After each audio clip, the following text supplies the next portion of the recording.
Hi viewers, welcome to our channel. ప్రస్తుతం మనతో పాటు సీనియర్ జర్నలిస్ట్ దామ బాలా సార్ వారితో మాట్లాడదాం. నమస్కారం సార్. సార్, కోల్కతా మెడికో హత్యాచార కేసులో అరెస్ట్ అయిన ప్రిన్సిపల్ని కూడా పాలిగ్రాఫ్ టెస్ట్ చేశారు, కీలక అంశాలు బయటపడ్డాయి అంటున్నారు. ఈవెన్ అతనే హత్య చేసేసాడన్న వార్త కూడా వైరల్ అవుతుంది సార్. మరి పాలిగ్రాఫ్ టెస్ట్లో ఎటువంటి విషయాలు బయటపడ్డాయి, సిబిఐ ఏం చెప్తుంది? ఇది ఇలా ఉండగా మెడికో విద్యార్థులు ఎప్పటి నుంచో కూడా ఆందోళన చేస్తున్నారు కదా, వాళ్ళని మన మమతా బెనర్జీ గారు కలిశారు, వాళ్ళ డిమాండ్ అన్నింటినీ కూడా నెరవేరుస్తారని చెప్పారంట కదా, మరి వాళ్ళు ఏం డిమాండ్ చేస్తున్నారు సార్? ఆర్జికర్ యూనివర్సిటీలో మెడికో ఫండ్ హత్య, ఈ విషయంలో కొత్తగా ఇప్పుడు ఒక విషయం బయటకు వచ్చింది. అదేంటంటే ప్రిన్సిపాల్ సందీప్ ఘోష్ ఆయనకి పాలిగ్రాఫ్ టెస్ట్ చేశారు, లై డిటెక్టర్ టెస్ట్. మనం ఆల్రెడీ పాలిగ్రాఫ్ టెస్ట్ అంటే ఏంటో చెప్పుకున్నాం. బేసిక్గా పాలిగ్రాఫ్ టెస్ట్ అనేది ఏంటంటే ఎలక్ట్రోడ్స్ని పెడతారనమాట బాడీ మీద, అట్లాగే చెస్ట్ మీద కూడా పెడతారు. పెట్టిన తర్వాత కొన్ని ప్రశ్నలు అడుగుతారు. మామూలుగా అయితే సమాచారం అడుగుతారు, కావాలని కొన్ని అబద్ధాలకు సంబంధించిన ప్రశ్నలు అడుగుతారు. అంటే నీ పేరు సందీప్ ఘోష్ కాకుండా నీ పేరు మౌనతరాయో ఏదో అడుగుతారనుకో, ఇతను ఏం చెప్తాడు, ఇట్లాంటి టెస్ట్ చేసినాక కేసుకు సంబంధించి అడుగుతారు. అడిగినప్పుడు అతని బీపీ ఎలా ఉంది, ఆ తర్వాత హార్ట్ బీట్ ఎలా ఉంది, పల్స్ రేట్ ఎలా ఉంది, దాని తర్వాత అతనికి చెమటలు ఎలా పడుతున్నాయి, ఇట్లాంటివన్నీ కూడా టెస్ట్ చేస్తారన్నమాట. అంటే అబద్ధాలు చెప్తున్నప్పుడు, అంటే నిజాలు మామూలుగా ప్రశ్నలు అడిగి నిజాలు చెప్పినప్పుడు ఎలా ఉన్నాయి బీపీ, అదంతా అబద్ధాలు చెప్తున్నప్పుడు ఎలా ఉన్నాయి అనేది బేసిక్గా ఈ టెస్ట్ వరల్డ్ వైడ్గా అనేక సార్లు చేస్తున్నారు. కానీ దీనికి అఫీషియల్గా అయితే ఇప్పటికి కూడా 100% ఫుల్ ప్రూఫ్ కాదు. సో ఈవెన్ మన దేశంలో కూడా దీన్ని కోర్టులు అయితే ఆమోదించవు. అట్లాగే అమెరికన్ సైకాలజికల్ అసోసియేషన్ వాళ్ళు కూడా ఇది 100% కరెక్ట్ కాదు, దీన్ని ఏమార్చచ్చు అనేది చెప్పారు. అంటే ఎవరైనా అబద్ధాలు చెప్పే అలవాటు ఉన్నోడు కూల్గానే అబద్ధాలు చెప్పగలడు. అతనికి బీపీను పెరగదు, పల్స్ రేటు పెరగదు, చెమటలు పట్టవు, ఏం పట్టవు. మామూలుగా మనం చూస్తుంటాం, చాలామంది చాలా కూల్గా బ్రహ్మాండమైన అబద్ధాలు చెప్తుంటారు. వాళ్ళు అసలు ఎటువంటి ఇది కనపడదు. అట్లాగే బాడీలో కూడా ఏమీ రాకుండా చూసుకోగలరు అనేది చెప్తున్నారు. ఏదేమైనా సంజయ్ రాయ్కి ఆల్రెడీ చేశారు దీంట్లో ప్రధాన ముద్దాయికి. సంజయ్ రాయ్ మాత్రం నేను చేయలేదు, అక్కడ నేను వెళ్ళేసరికి డెడ్ బాడీ ఉంది, నేను భయపడి వచ్చేసాను అనేది సంజయ్ రాయ్ చెప్పినట్టుగా చెప్తున్నారు. అతను కావాలని అబద్ధాలు చెప్పినట్టుగా ఇప్పటికైతే వీళ్ళకేం డౌట్ రాలేదు. కానీ ఈ కేసులో మాత్రం ఇతను అబద్ధాలు చెప్పాడని ఈ సందీప్ ఘోష్ ప్రిన్సిపాల్ సిఎస్ఎఫ్ఎల్ అంటే central forensic science lab, CFSL.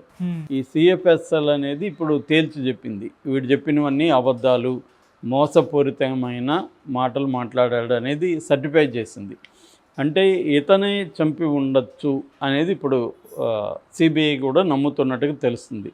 మరి వాళ్ళిద్దరు కలిసారా, లేకపోతే ప్రిన్సిపాల్ రోలే ఉందా? ఎందుకంటే ప్రిన్సిపాల్ మెడికల్ హాస్పిటల్లో, కాలేజీలో అనేక అవకతవకలు పాల్పడ్డాడనే విషయం కూడా బయటకు వచ్చింది. మెడికల్ ఎక్విప్మెంట్ నమ్ముకోవడం కావచ్చు, దాంట్లో రకరకాల అవినీతులకు పాల్పడడం, ఇవన్నీ ఈ అమ్మాయికి తెలిసిపోయి ఈ అమ్మాయి బయటపెట్టే పరిస్థితిలో ఉంది. కాబట్టి ఈ అమ్మాయిని చంపేయాలని ప్రిన్సిపాల్ అనుకున్నాడు. సో అతని రోల్ ఉందని ఇప్పుడు సిబిఐ నమ్ముతుంది. అందుకని పాలిగ్రాఫ్ టెస్ట్లో కూడా అతను క్లియర్గా అబద్ధాలు చెప్పాడనేది సిఎఫ్ఎస్ఎల్ కూడా చెప్పింది. బట్ ఈ సిఎఫ్ఎస్ఎల్ రిపోర్ట్ అయితే కోర్టులో అయితే చెల్లదు, సాక్ష్యంగా మాత్రం చెల్లదు. ఇతను అబద్ధాలు చెప్పాడనే సాక్ష్యం అయితే కుదరదు. కానీ వీళ్ళకి సిబిఐకి ఇతను ఎలా చెప్తున్నాడు, దీని కొలాబరేటివ్ ఎవిడెన్స్గా దీన్ని వాళ్ళు వాడుకునేదానికి అవకాశం ఉంది.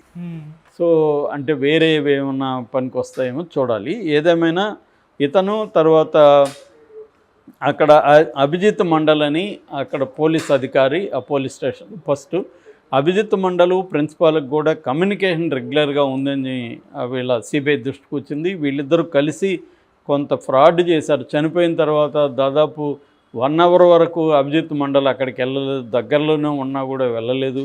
అట్లాగే క్రైమ్ సీన్ని ధ్వంసం చేయడంలో కూడా వీళ్ళిద్దరి పాత్ర ఉంది. అక్కడికి కావాలనే కొంతమంది అల్లర్ల మూకల్ని రెచ్చగొట్టించి తృణమూల్ కాంగ్రెస్ వాళ్ళని క్రైమ్ సీన్ని ధ్వంసం చేయడానికి ప్రిన్సిపాల్, ఈ అభిజిత్ మండల్ ఇద్దరు కలిసి ప్లాన్ చేసి క్రైమ్ సీన్లో ఉండే మెయిన్ విట్నెస్లకి ఏవైతే ఉన్నాయో అవన్నీ కూడా ధ్వంసం చేసేసారు. అట్లాగే ప్రిన్సిపాల్ అక్కడ బాత్రూమ్, ఆ సెమినార్ హాల్ ఎక్కడైతే క్రైమ్ జరిగిందో ఆ సెమినార్ హాల్లో బాత్రూమ్ని మళ్ళీ కొట్టించేసి దాన్ని మళ్ళీ కట్టించాడు. దానివల్ల కూడా క్రైమ్ సీన్ డిస్టర్బ్ అయిపోయింది. ఇదంతా కూడా ప్రిన్సిపాల్ అండ్ అభిజిత్ మండల్ వీళ్ళిద్దరూ కలిసి చేసిన డ్రామాగా సిబిఐ ఇప్పటివరకు నమ్ముతుంది. దీనికి సంబంధించి ఇప్పుడు సిబిఐ నెక్స్ట్ స్టెప్ తీసుకోవడానికి రెడీ అవుతుంది. సో ఇప్పుడు ఇది షాకింగ్ విషయంగా మనం చెప్పుకోవచ్చు ఈ అమ్మాయి కేసులు ఇప్పటివరకు. ఎందుకంటే ముందు నుంచి కూడా ప్రిన్సిపాల్ రోల్ దీంట్లో ఉందనేది అందరూ చెప్తున్నమాట. బట్ రేపు ఎంతమంది చేశారు, ఎంతమంది కలిసి అమ్మాయిని చంపారు అన్నది ఇప్పుడు ప్రధానంగా వస్తుంది. ఖచ్చితంగా సంజయ్ రాయ్ రోల్ ఉందనేది సిబిఐ కూడా అనుకుంటుంది. సంజయ్ రాయ్ కూడా దీంట్లో పార్టిసిపేట్ చేశాడు.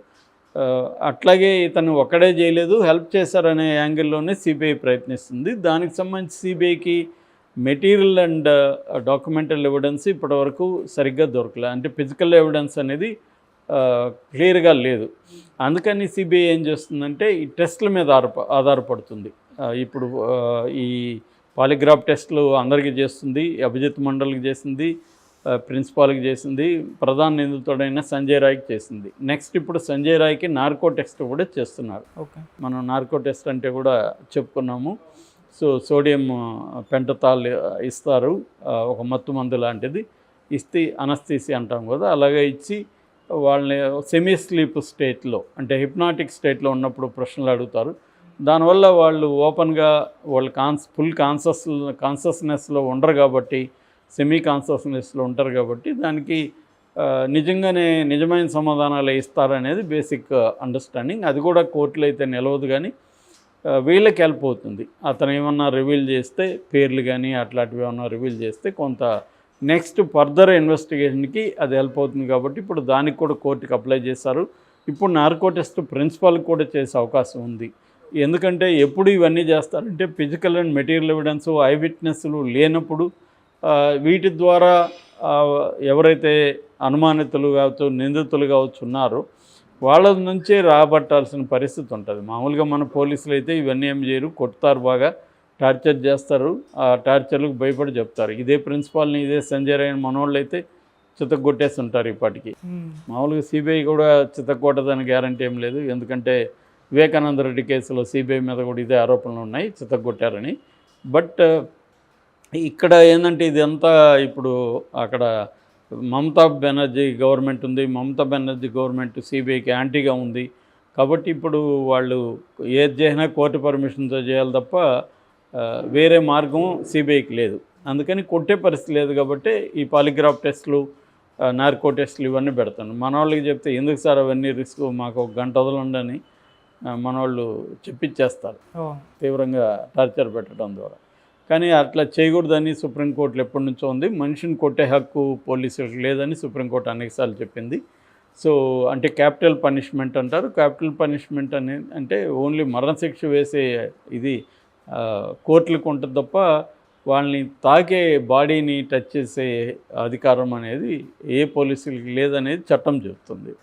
కానీ మన వాళ్ళు అది ఫాలో కారు, అది వేరే విషయం. సో ఇక్కడ టెస్టులు పెడుతున్నారు. సో దీని నుంచి ఏం రాబడతారనేది చూడాలి. రెండో వైపుగా జూనియర్ డాక్టర్స్ 1 month పైన నుంచి సమ్మె చేస్తున్నారు. వాళ్ళతో గవర్నమెంట్ చర్చల కోసం అనేకసార్లు మమతా బెనర్జీ ట్రై చేసింది, హెల్త్ మినిస్టర్ వాళ్ళంతా పంపించింది, కానీ వాళ్ళు చర్చలకు రాలేదు. ఇప్పుడైతే నిన్న వచ్చారు. దాదాపు సోమవారం నైటు దాదాపు 2 గంటల పాటు మమతా బెనర్జీతో 47 మంది ప్రతినిధులు కూర్చున్నారు. సో అందులో వాళ్ళు మేజర్గా 5 డిమాండ్స్ పెట్టారు. ఆ 5 డిమాండ్స్లో ఒకటేమో కలకత్తా సిపి వినీత్ గోయల్, అంటే కలకత్తా పోలీస్ కమిషనర్, ఆయన్ని సస్పెండ్ చేయాలి.